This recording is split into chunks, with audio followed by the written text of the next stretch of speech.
Hello friends, welcome to Kavitha சமையலறை. இன்றைக்கி நம்ம பார்க்க போகிற ஸ்பெஷல் ரெசிபி நல்ல ஒரு சுவையான பூண்டு ரசம். அதாவது பூண்டு மிளகெல்லாம் தூக்கலாக சேர்த்து நல்ல கமகமன்னு வாசனையோட நல்ல ஒரு ஸ்பைசியான பெப்பர் கார்லிக் ரசம். அதுவும் ஹோட்டல் ஸ்டைலில் டக்குன்னு ஒரு 5 நிமிஷத்தில் எப்படி செய்கிறதுன்னு பார்க்கலாங்க. சவுத் இண்டியன் மீல்ஸில் நம்மளுக்கு ரசம் ரொம்ப இம்பார்ட்டன்ங்க. நல்லா அந்த ஸ்பைசஸ் எல்லாம் கரெக்டாக சேர்த்து கமகமன்னு வாசனையோட ஒரு ரசம் இருந்தால் தான் சாப்பாடே திருப்தியாக சாப்பிட்ட மாதிரி இருக்கும். அதுவும் நீங்கள் இந்த மாதிரி ரசம் செஞ்சு பாருங்கள். பசியே இல்லைன்னு சொல்கிறவங்க கூட இன்னும் கொஞ்சம் ரசம் கொடுன்னு கேட்டு வாங்கி சாப்பிடுவாங்க.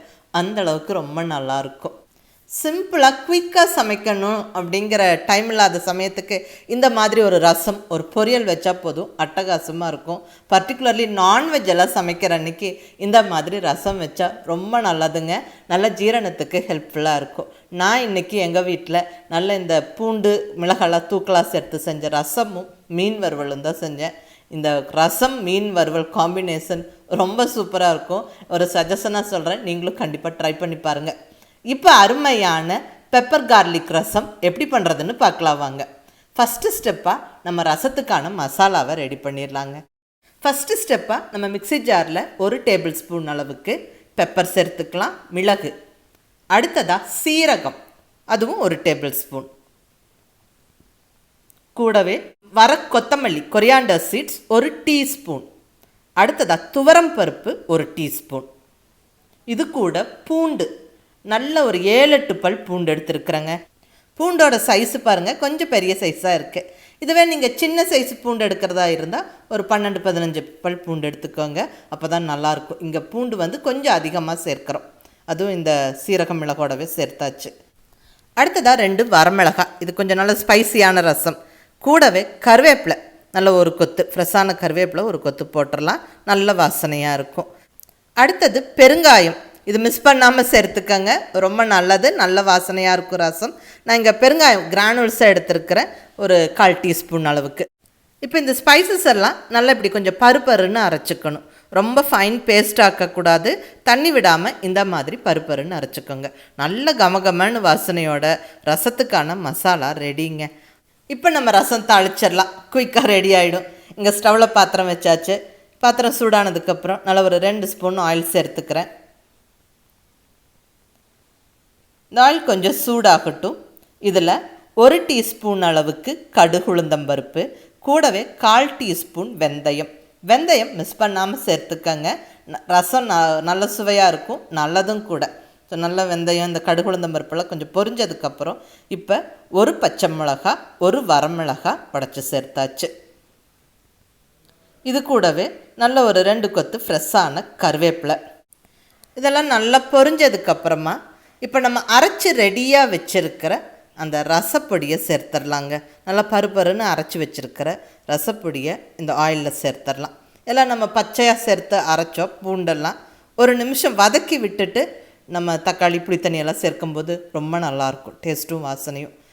நல்லா வதக்கி விட்டுறலாம். இப்போ இதில் தக்காளி சேர்த்துடலாங்க. நல்லா 2 பெரிய சைஸ் தக்காளியை நல்லா சின்ன சின்ன பீசஸாக கட் பண்ணி சேர்த்தாச்சு. இந்த தக்காளி நல்லா கொஞ்சம் வதங்கணும். அதாவது நல்லா வதங்கி சாஃப்ட் ஆகணுங்க. தக்காளி ஈஸியாக மசிஞ்சு வெந்து வர்றதுக்கு நம்ம உப்பு மஞ்சள் தூள் சேர்த்துடலாம். இங்கே ஒரு 1/4 டீஸ்பூன் மஞ்சள் பொடி சேர்த்துக்கிறேன். கூடவே 1 டீஸ்பூன் உப்பும் சேர்த்துக்கிறேன். நல்லா கலந்து விட்டு மூடி வச்சிடலாங்க. ஒரு 2 நிமிஷத்தில் தக்காளி நல்லா சாஃப்ட் ஆயிரும். பாருங்கள், தக்காளி நல்லா மசிஞ்சு வெந்து சாஃப்ட் ஆகிடுச்சு. இப்போ நம்ம புளிக்கரைசல் சேர்த்துடலாங்க. புளியோட அளவு பார்த்திங்கன்னா நல்லா அழுத்தி பிடிச்சி ஒரு பெரிய நெல்லிக்காய் சைஸ் புளி. அதை நல்லா ஒரு 1/2 லிட்டர் தண்ணியில் நல்லா இப்படி கரைச்சி வடித்து வச்சாச்சு. இங்கே தக்காளி மசிஞ்சிருச்சு. இப்போ நம்ம புளி தண்ணி சேர்த்துடலாங்க. கூடவே இன்னொரு 1/2 லிட்டர் தண்ணியும் சேர்த்துடலாம். நல்லா கலந்து விட்டுருவோம். இப்போ நல்ல ஒரு கைப்பிடி பொடியாக நறுக்குன கொத்தமல்லி இலை. இது மிஸ் பண்ணாமல் நிறையா சேர்த்துக்கங்க. அப்போ தான் ரசம் நல்ல வாசனையாக இருக்கும். கூடவே தேவையான அளவு உப்பு சேர்த்துடலாங்க. ஏற்கனவே கொஞ்சம் உப்பு சேர்த்துருந்தோம், அதை ஞாபகம் வச்சுட்டு சேர்த்துக்கங்க. அவ்வளோதாங்க, எல்லாமே சேர்த்தாச்சு. இப்போ இந்த பாத்திரத்துக்கான மூடியை மேலே வச்சு விட்டு கொதிக்க விடுவோம். அதாவது நல்லா நுரைச்சி ஒரு கொதி வரணும். ஸ்டவ்வை மீடியம் ஃப்ளேமில் வச்சுருங்க. பாருங்கள் ரசம் நல்லா நுரைச்சி வர ஸ்டார்ட் ஆகிடுச்சு, கொதிக்கவும் ஸ்டார்ட் ஆகிடுச்சு. பாருங்கள் நல்லா நுரைச்சி கொதிச்சு வருது. அவ்வளோதாங்க. இந்த ஸ்டேஜோட நம்ம ஸ்டவ்வை ஆஃப் பண்ணிடணும். ரொம்ப கொதிக்க விடக்கூடாது. ரொம்ப கொதிச்சா ரசம் வாசனை மாறிடும். அவ்வளோதாங்க. நல்ல கமகமன்னு வீடே மணக்கிற வாசனையோட நம்மளுடைய அருமையான பூண்டு ரசம் ஜம்முன்னு ரெடி ஆயிருச்சுங்க. நம்ம ரசம் சின்ன சின்ன டிஃப்ரென்ஸோடு விதவிதமாக செய்வோம். அதாவது பருப்பு ரசம், ஜிஞ்சர் ரசம், லெமன் ரசம், மைசூர் ரசம்னு விதவிதமாக இருக்குது. அந்த ரெசிபிஸ் எல்லாம் ஆல்ரெடி நான் அப்லோட் பண்ணியிருக்கிறேன். இந்த மாதிரி நல்லா பூண்டெல்லாம் நிறையா சேர்த்து ரசம் வச்சு பாருங்கள், அட்டகாசமாக இருக்கும். ரொம்ப நல்லாயிருக்கும். நல்லா கொஞ்சம் ஸ்பெஷலாக இருக்கும். நல்ல சாதத்தோடு பிசைஞ்சு சாப்பிட்றதுக்கு அட்டகாசமாக இருக்கும். சிம்பிளாக ஏதோ சமைக்கணும்னு யோசிக்கிற சமயம் இந்த மாதிரி ஒரு ரசம் வச்சு நல்ல காய்கறியோட பொரியல் செஞ்சுட்டா ரொம்ப திருப்தியாக இருக்கும். அதுவும் பர்டிகுலர்லி நான்வெஜ் எல்லாம் செய்யும்போது இந்த மாதிரி பூண்டு மிளகாய் தூக்கலாக சேர்த்து ரசம் செய்யுங்க. ரொம்ப நல்லாயிருக்கும், ஜீரணத்துக்கும் ரொம்ப நல்லதுங்க. நான் இன்றைக்கி எங்கள் வீட்டில் இந்த பூண்டு மிளகு ரசத்தோட மீன் வறுவல் செஞ்சேன். இது ரொம்ப நல்ல காம்பினேஷன். மோஸ்ட்லி நான்வெஜ் பிரியர்களுக்கு இது ரொம்ப பிடிக்கும். அது சஜஷனாக பகிர்ந்துக்கிறேன், வேணுங்கிறவங்க ட்ரை பண்ணி பாருங்கள்.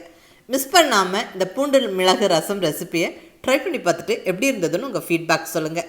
பிடிச்சிருந்தால் லைக் பண்ணி ஷேர் பண்ணி கமெண்ட் பண்ணுங்கள். கவிதா சமையலறை சப்ஸ்கிரைப் பண்ணி என்னுடைய மற்ற ரெசிபிஸும் வீடியோஸும் பாருங்கள். தேங்க்யூ.